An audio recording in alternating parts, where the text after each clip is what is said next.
Western Spring Television. Ours it is.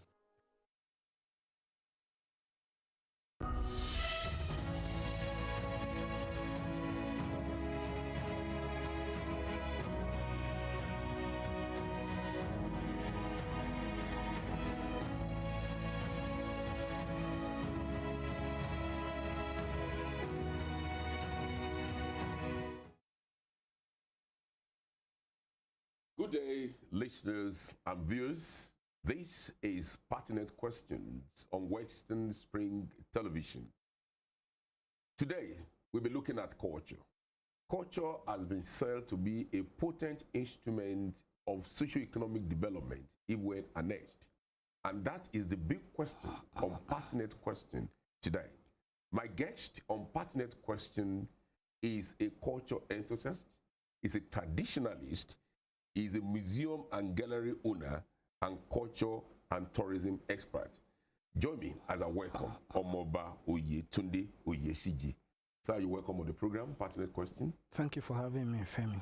I love your regalia. You look every inch a culture-oriented person. I must reflect what I preach. That's right. As a culture enthusiast. What you're wearing, what is it called actually? This is Ofi. Okay. Because of the red background, is the Alari shade. So is it Barrier? Is this Barrier? This is Barrier. Okay. The Agbada is missing. Okay. What's the difference between Barrier and the Shiki? Barrier, just as it sounds, Barrier, it must Barrier. If I have to stand up and turn now, you will see the way it will. Yeah, that's a flamboyant ambience. Yes. Okay. Whereas Eshiki is shorter. What of Danshiki? And Danshiki is also shorter. Okay. It's not as flamboyant as it is. And glamorous. Okay. You know. If I may ask, it's unfortunate that these things are not popular these days. We are all on suits, we are in jacket and stuff like that. Don't you think that we are missing by not wearing things like this? We are missing. But you know what? I thought of coming in wearing a coat made of Alari. Alari is blue-black. Okay. You know. And I'll make one for you. Oh, thank you very much. That's a promise. Yeah, you'll love it. Oh, thank you very much. It is because we refuse either deliberately or otherwise to package our culture. It's part of the things we're going to discuss. Wow. Thank you very much. Okay. People have said that culture can be a potent instrument to galvanize socio-economic development of a nation. We are missing bigly in this area. How can we bring it about? It is our collective responsibility. It begins from the home. If parents don't speak Yoruba, how can their children do? You know. And the problem started with the incursion of foreign religion. When I say foreign religion, I mean Christianity. I'll tell you a brief story. In 1553, when King Henry VIII ascended the throne of Great Britain, you know, he was a young man. When his uncle, King Henry VII, passed on,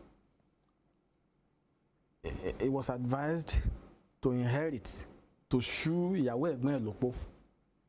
And since the lady was young, she had no children for King Henry VII, so that he should inherit. Yeah. The wife. Yeah, which he did. But, you know, it was his dream to have a male heir apparent to the throne of Great Britain. The young lady, whose name I can't recollect now, had 3 female children or girls for him. I needed badly a male. And it was during the era of Catholicism, the Universal Church. So, and he wanted to formalize the relationship with a side chick who bore for him a boy, a male child. So he needed to seek the permission of the Pope in Rome. Of course, it was either you were celibate, or if you were married, you cannot marry more than a wife. So, of course, quite expectedly, the Pope turned down his request. He was angry. Getting back to Great Britain, he invited the elites and told them to go and prepare for him a new liturgy of worship, which was being conformity with English traditions and culture. And that was the birth of King James Version of the Bible. No, not even Church of England. That's right. Anglican Communion. So when Christianity came, you know, it was via CMS, Church Missionary Society. That's right. So we imbibed the Anglican faith with the English traditions and culture. And it is affecting our development up till now. And that's why you see the Pope has, the bishops have their peculiar regalia. I'm a member of Guild of Stewards, we must be in suit. And you find that we have pastors today, Pentecostals, who wear agbada and other forms of dresses that they consider suitable for what they do. So you want to attribute the fact that we have lost touch with our culture, cultural orientation, Sure. to the fact that, to the problem that we have today, the myriad of socio-economic problems that we have today in Nigeria, or in Africa as a continent? Yes. Let's look at governance. When the British came, we were civilized. At least we were not walking naked. We had a stable system of governance. Are you sure we're not walking naked? No, we were not. You see, The pictures I've seen show that our forefathers were covering themselves with leaves, no, that was covering their private part with leaves. that was the era of primitivism. All cultures have their primitive era. So, as a matter of fact, you know, when we were young, one man said, "Ilu Oyinbo, Ilu Oba rather, Ilu Oba." A time where there is king. That's right. But when British, when they came and they saw the Alaafin of Oyo, who was like the, so to say, prime minister, head of government in Yoruba land, they were amazed. And they saw him in his opulence and grandeur. You know, who is this? The king? They never believed there was any other king than the British king. You know. So then the Alaafin was like the executive arm of government. Then he had the final say. And the Oyomesis were like the National Assembly, even though they were not voted for. But the Oyomesi was comprised of people of impeccable integrity, noble, respectable people in society. And they provide check and balances. Yeah. Why the Ogboni were in charge of maintenance of dispensation of justice, and the Eshors constituted the militia, the armed forces. So we had a stable way of life before the process was later polluted and disrupted, and we are still missing it unless conscious efforts are made. Sir? Here we are today. What you are saying now belongs to our history. Yeah. The reality is staring us both at the faces. The question now is, even the relics of our culture, how can we annex the potential for our development? Let's start from the language. I agree with you that we have lost touch with our language. Most homes now speak and communicate in English language. People even find it easy to speak English and find it even smoother, fashionable, and touche, let me use that word, to speak English than to speak Yoruba. That is the mode of impacting knowledge in our institutions. How do we reverse that? You see, development is a collaborative effort. It has to begin from the homes, because the parents are the first teachers. They must teach their children through the medium of our language, indigenous language. And I use indigenous deliberately because people use local. Local is derogatory, insulting, and tapukwara. It devalues who we are. They will use the word vernacular, the language of the alien. When we were in school, if you speak Yoruba in class, you see, there is it was my teacher at Ife, Baba, Professor Bisi Afolayan, is a native of Eresi here. Together with some people, they did a study between 1970 and 75. 75, the project pupils were in primary 1. And you know, primary was, and still is 6 years, you know.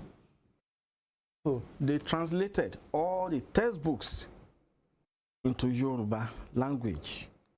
And because 3 or 4 of my siblings were part of that class, they are all very successful people in their respective areas of careers now. And not less than 75% of them have master's degrees. So we have to begin. There is what is called indigenous knowledge system, yeah, which is the totality of a people's culture, norms, tradition. Exactly. So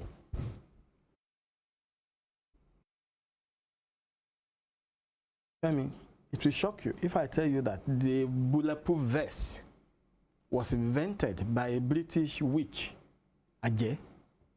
Wow. But here we mock and deride. But what is spiritual about, what is mystical about the bulletproof vest? What is not mystical about it? That you put on a garment and they will point AK-47 at you and you'll be smiling. But in the garment is a melter that shields your flesh from being penetrated by the bullet. Yeah, it is. What is mystical about that? It is more than it is mysterious. It is also spiritual, and that's why. If I tell you that even Christianity and Islam have failed in addressing morality in our society, because we are ways off from our spirituality. Why don't we allow our public office holders to swear an oath to Ogun or Shango or Ailala? Because they believe in its potency. They dare not do it. Sir? In our society today, people have equated ability to speak good English to being knowledgeable, being intellectually oriented. And somebody told me that English is just a language. It is not knowledge. No. Recently, the federal government said that we will start teaching pupils in primary school, students in secondary school in indigenous languages. Do you subscribe to that? Yes. It will help us to develop. How do you think mathematics in Yoruba?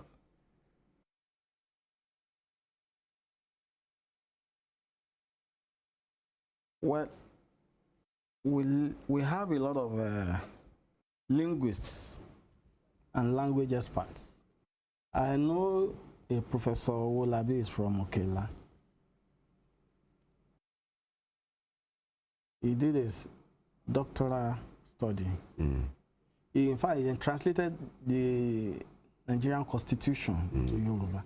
We have so many of them like that in Ife and Ibadan, especially, and in Ilorin.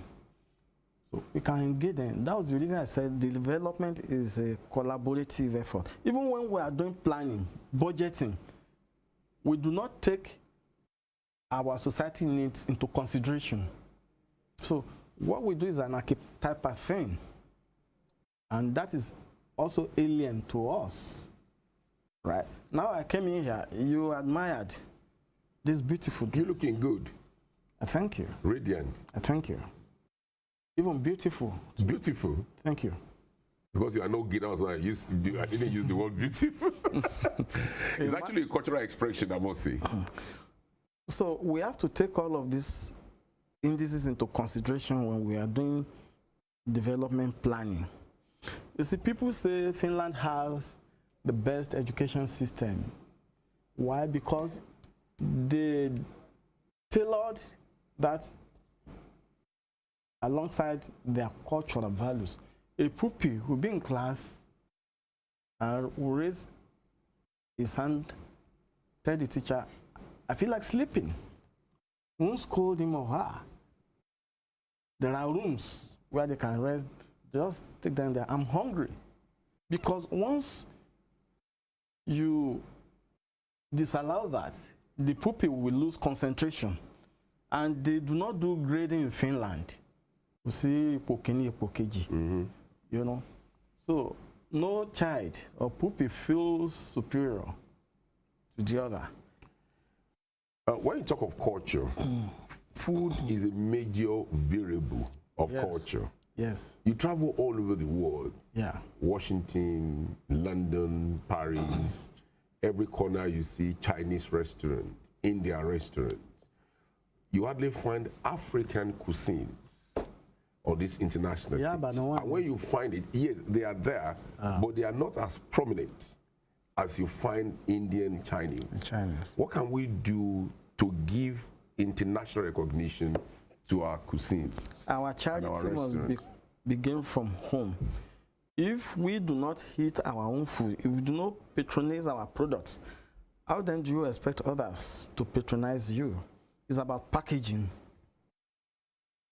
Look, now, the best snacks I enjoy are ipekere, dodokire, boliatepa.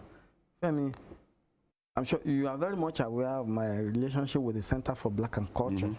In 2010, the American partners came visiting, and we were doing the planning. So, what do we give them to eat? Somebody said, you know, the Americans, let's give them fried rice, jollof rice. I said, look, how can we prepare jollof and fried rice here that will be better than the owners? I said, look, let's give them ishusisun boliatepa, ebe, aka asaro. So some people were against it. So at the end of the session, I went downstairs. I already sent my driver to buy a lot of bolianepa. So when they were leaving, they saw me at the reception and said, what's this? I said, boliatepa. It was boli. Is it not plantain? I said, yes. It was then I told them, we roasted it on fire. Something. They tasted it. And you know, Prince Olagunso is the permanent chairman. And I told him, other people can also eat. You better go and source for money, whether you're going to steal or whatever. And bring me boli. So I now had to go myself and came back with plenty of boli and hepa. Let me tell you another story. In 1999, during the elections, I had to accompany some international observers. We got to Elisha. There were 2 Canadians, a French lady. There were 5 in all. So, you know, in Canada, they do not eat coconut. They only drink the water. So, in fact, they go about with their chisel. So, when they said they needed the coconut, I bought for them. Chiseled it, down the water. Just as they wanted to throw away the shell. The shell. I said, look, you want to throw away food? I now bought agbado, moafije. They tasted it and liked it. So, you know. So, that's food tourism. So, they were interested. In fact, I had to buy a lot of agba and remove the shell, take out the fiber, and they went away with it. So, we have to package our products, standardize it. Even when we talk of technology, you want to buy equipment here, there are various shades and quality. You go for the best. You must get value for your money. So if you want people to patronize us, we must do it in a way that they will get value for their money. About Ishiji, I will still take you up on other issues that has to do with culture after we return from this break. Okay. Viewers at home, the program is Pertinent Questions. Don't forget to follow us on our social media handles on Facebook, Instagram, Twitter at Western Spring Television. You can also watch us live and subscribe to our YouTube at Western Spring Television. The program again, Western is Pertinent Question. See you after this break.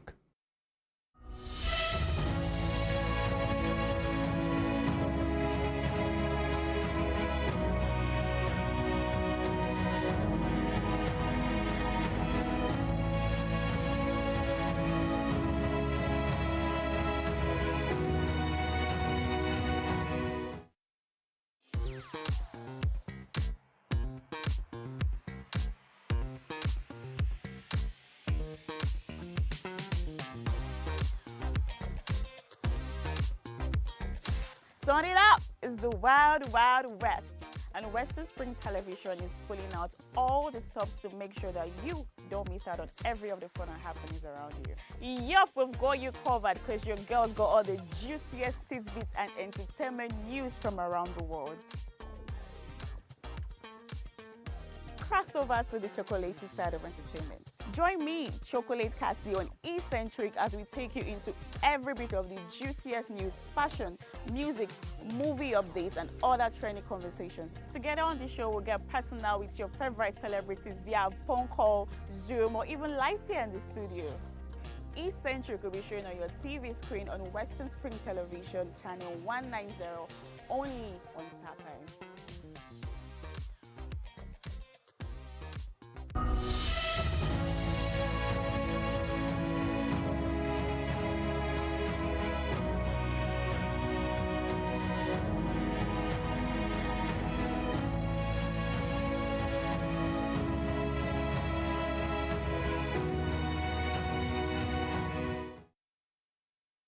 Welcome back.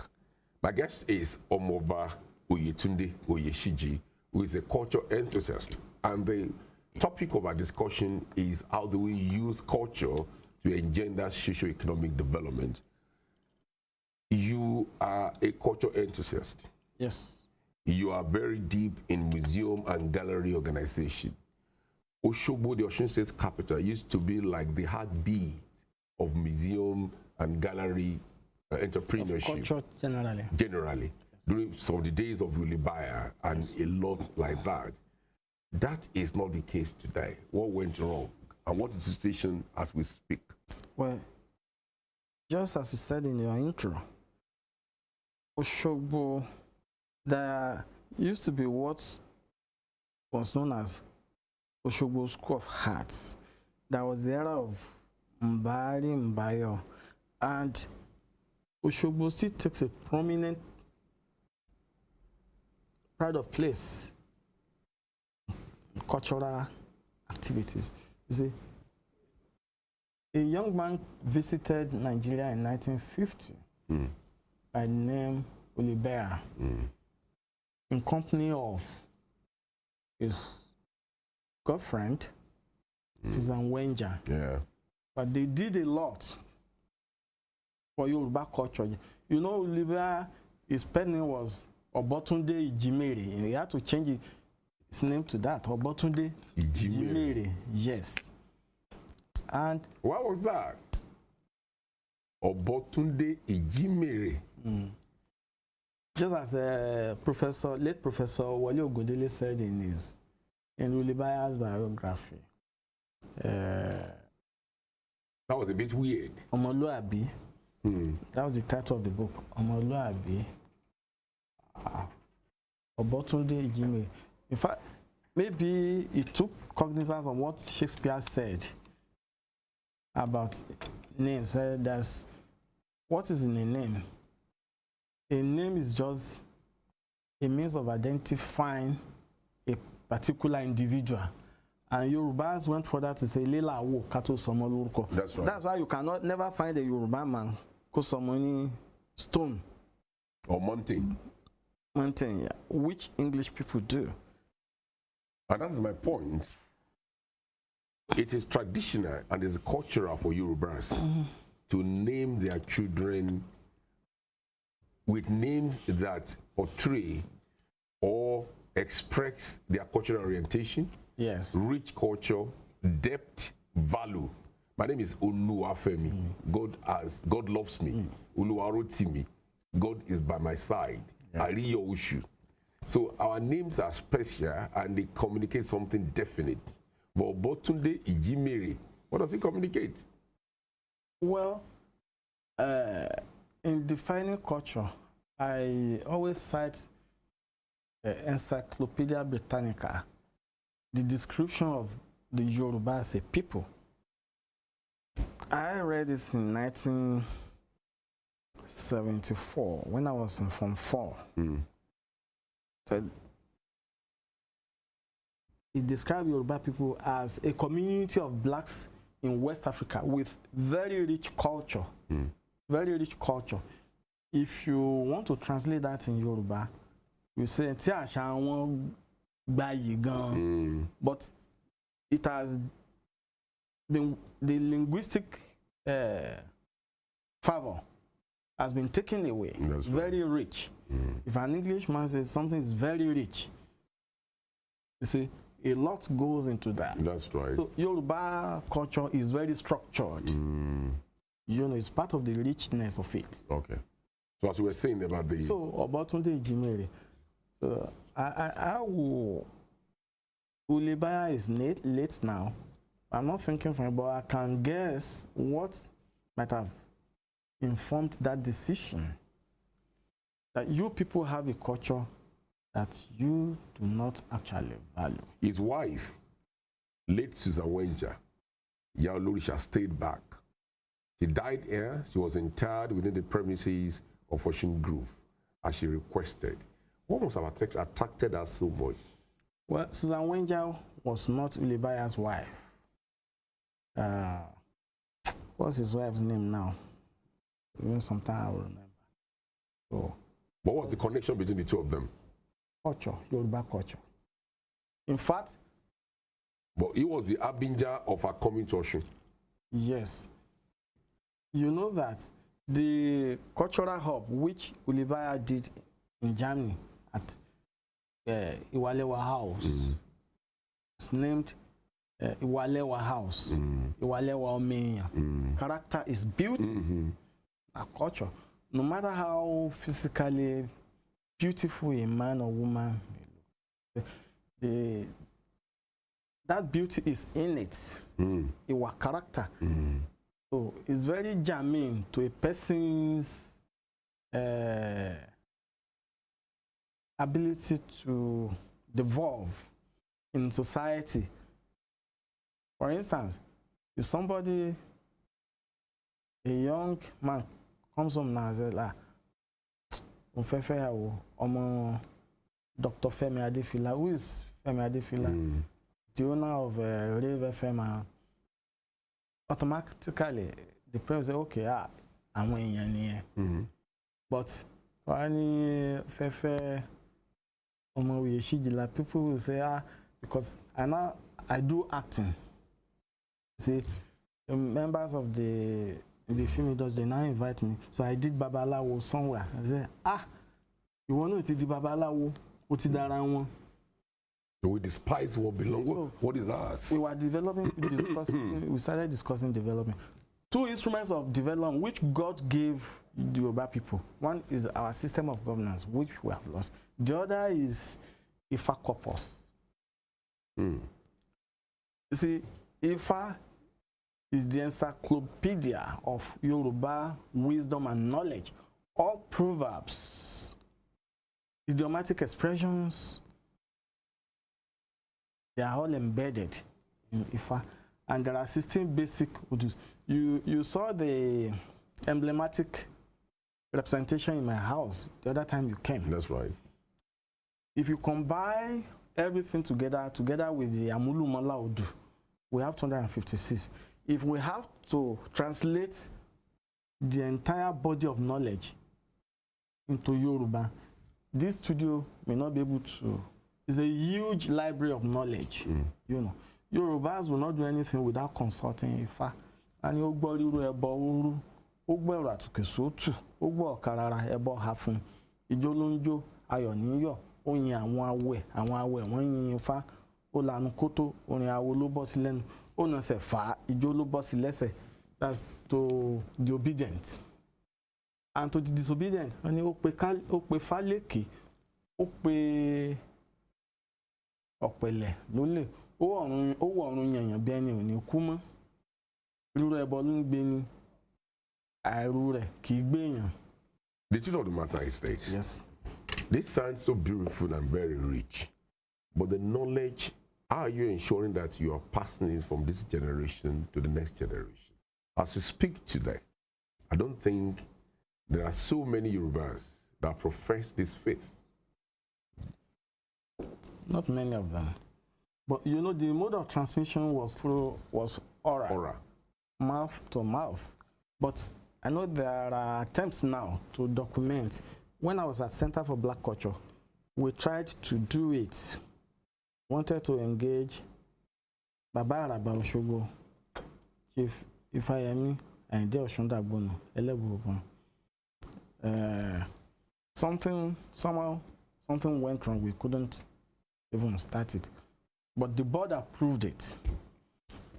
I know that Awisha Agbaye, Emeritus Professor Wande Abibola, did a lot of works documentation. I have in my house, and I can show you later, the book of worship, Ìwé Mímọ́ Odù Ifá. Ìwé Mímọ́? Odù Ifá, yes, holy book of Ifá. Why holy book? How holy is the book? Because most people, the major turn-off for people like me is when you hear about how fetish our traditional religion can be. And that's a turn-off for most people. What do you mean fetish? Is The that fetishness of it. right? No, you see, when you say fetish, although The sacrifices. although blood of Jesus has atoned now, but even is the reason you find in the Holy Bible burning of sacrifices, Yeah. which led to the first In the Old Testament. in the Old Testament. So you know, And now we are Christians. We don't have to do that. I'm also a Christian, you know. So what you call fetish, you know, no culture can be said. Are you saying our own cultural values and norms are not evolving? It's static. Like if you study the Bible, the Jews did this in the time past. But with the coming of our Lord Jesus Christ, it was like a moment of change, a defining moment that tweaked the mode of worship. We have religions now without spiritual development, no spirituality. Because we ran away from our own spirituality. You know, whether we like it or not, we even believe as Christians that before anything manifests in the physical, it must have Happen in the spiritual. happened in the spiritual. That's right. So we are out of touch with our spirituality as a people because we are not developing. I talked about, we were discussing indigenous knowledge. We either with impunity or inadvertently, there are no conscious efforts to package our existence. So it is not static, it is evolving. I tell you, now you have Babalawos that when they divine for you, they do it graphically to convince you that they are not just guessing. The younger ones, there are some of the younger ones, because you know I intermingle with them. With the old and the new. Yes. Now, you are lamenting the fact that we have not tapped into the potential in our culture, in our tradition, to galvanize socio-economic development. Every state you go, we have Ministry of Culture, Tourism. At the federal level, Ministry of Information, Culture. Are you saying these ministries are not doing what they ought to do? Do they just exist in names? Do they understand how to use culture, tourism, and tradition to galvanize development, or they are just interested? Femi, I'm sure that question was directed at me. You know, I retired as Executive Secretary of Osun Council for Arts and Culture. I was coming to that. There is no connectivity between, no serious connectivity between those agencies and the government. It's just Why? as, They are agencies of government. yeah, I can say authoritatively, when I was Executive Secretary for 7 years, you saw what I did. There was serious lack of fund. There's a disconnect between government and its own agency, or government lack of interest in developing culture and tourism. Yeah, most governments, including the federal, they pay lip service. They pay lip service. When I was invited to the House of Assembly, and I told the House that I could not generate funds through dancing. I told them that dancing as a form of entertainment is free in Yoruba culture. During the Egungun festival, we go and watch, nobody pay. Shango festival, we watch, nobody pay. And I said, look, I think the pertinent question should be, how can you make money? And I tried to demonstrate. I made computer bags with adire. You know, because it was cotton, it will not attract heat. Okay. So the equipment will be safe. And it protects the machine. The machine. And Osogbo is said to be Iluaro. Okay. We try to do adire for members of the house. Very exquisite and beautiful. Did they patronize you? Did they buy it? Yes, they bought it. And for the computer, it was the Internal Revenue Agency. Honorable Akonwo approached me. Said, Babasha, we are hosting the joint tax meeting, which comprises of all agencies of revenue in the country. So we want to give them a delay. I want to go. I said, we are not going to Abeokuta. One, we can produce here. But two, let us give them this computer bag. So how much? I gave them a bill. On the morning, on the morning of the opening day, I was only able to produce a copy of that bag because to produce a computer bag entailed 16 processes.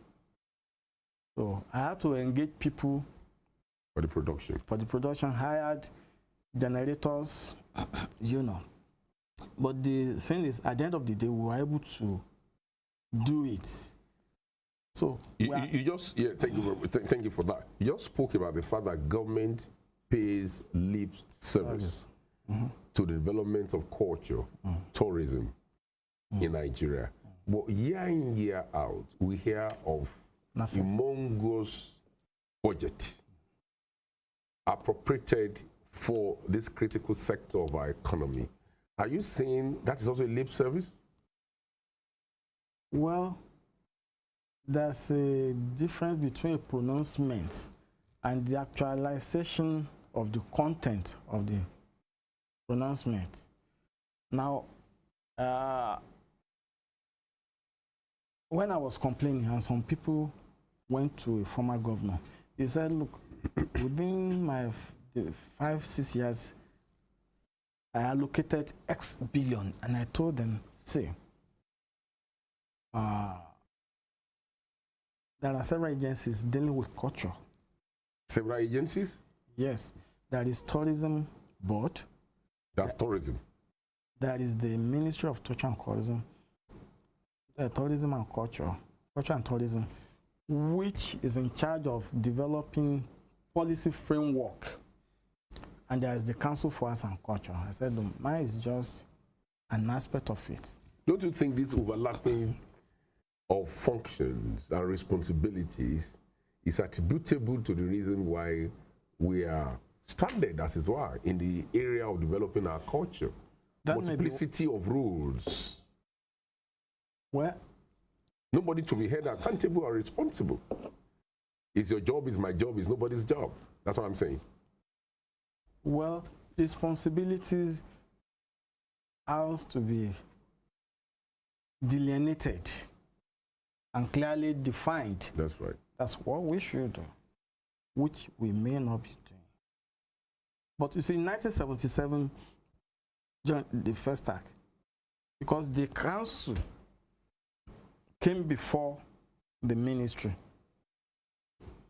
The council was an aftermath of that big event, which was hosted by Nigeria. First Act 77. Yes. We find that most of the people who were there, they were not schooled. As a matter of fact, most of the people in Lagos, okay, let's say like Professor Yerima of Redeemers University, they provided a framework, but the actual performers were the people in the localities, the dancers, the Elewi, and all of them. So it was not until 2007 that the federal government considered it necessary and befitting to have. Of course, there was CABAC,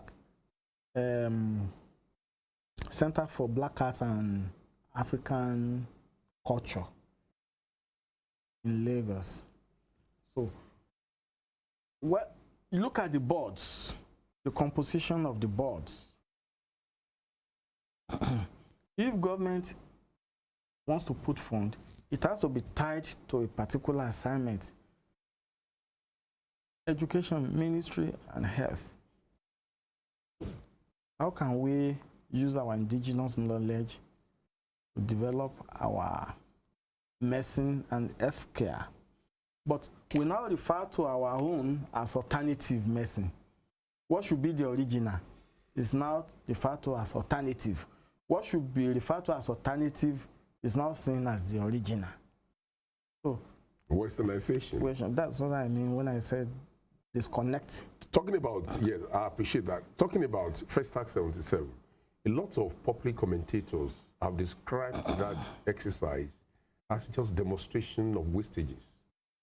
That it was just a jamboree that added no value to us as a people.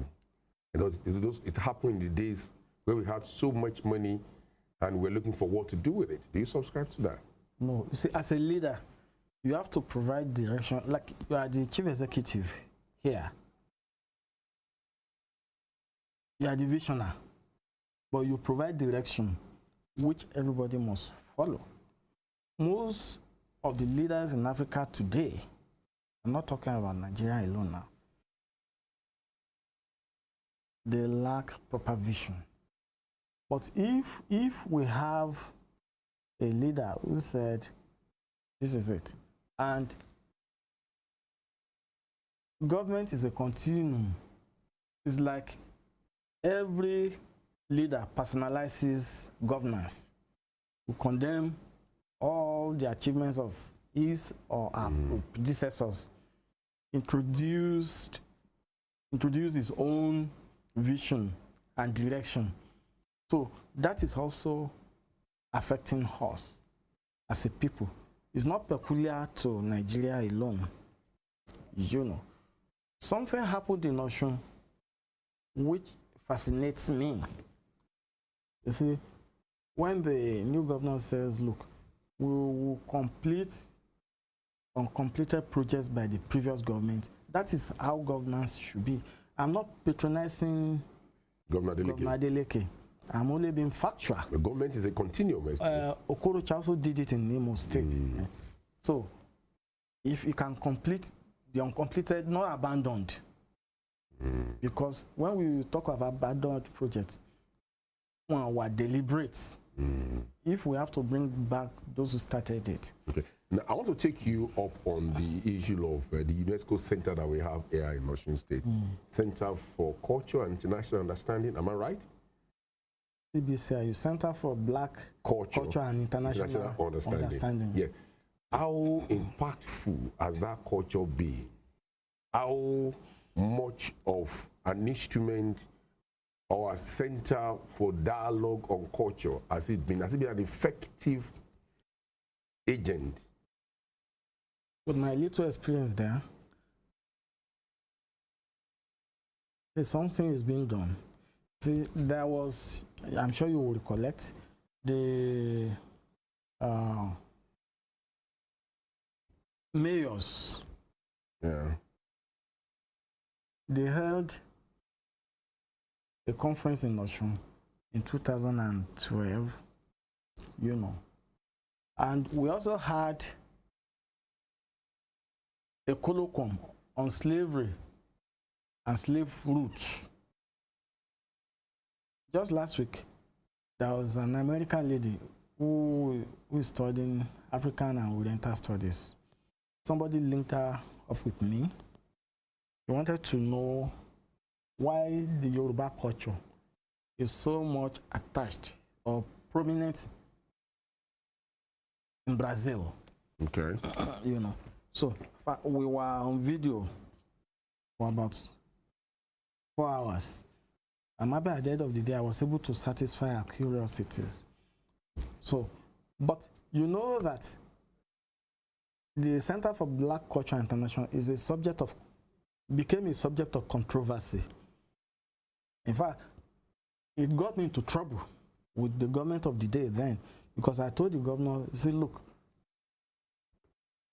there were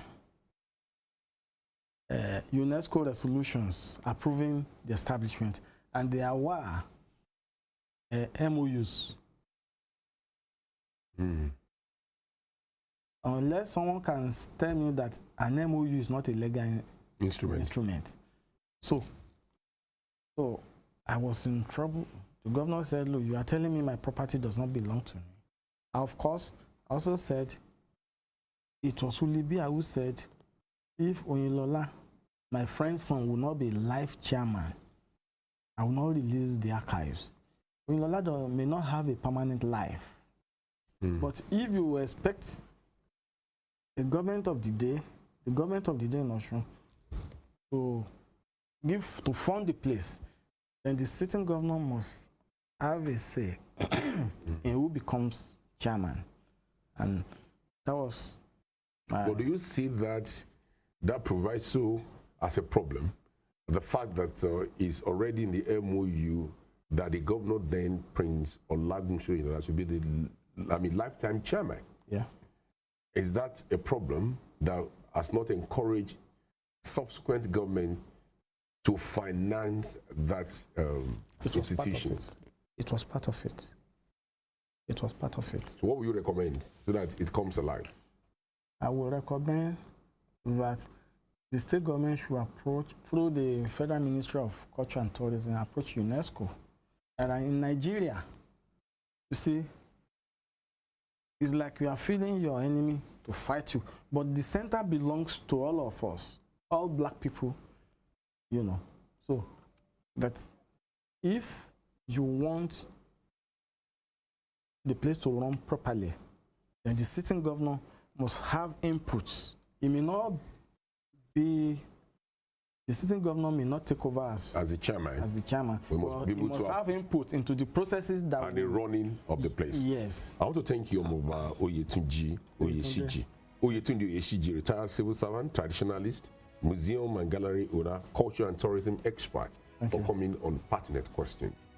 Viewers, the program has been Pertinent Question, and I've been privileged to speak with Omoba Oyetunji Oyeshiji on culture, tourism, and things that have to do with the black race. Don't forget to follow us on our social media handles on Facebook, Instagram, Twitter at Western Spring Television. And you can also watch us live and subscribe to our YouTube at Western Spring Television. My name is Femi Adefila. Until next week, bye for now.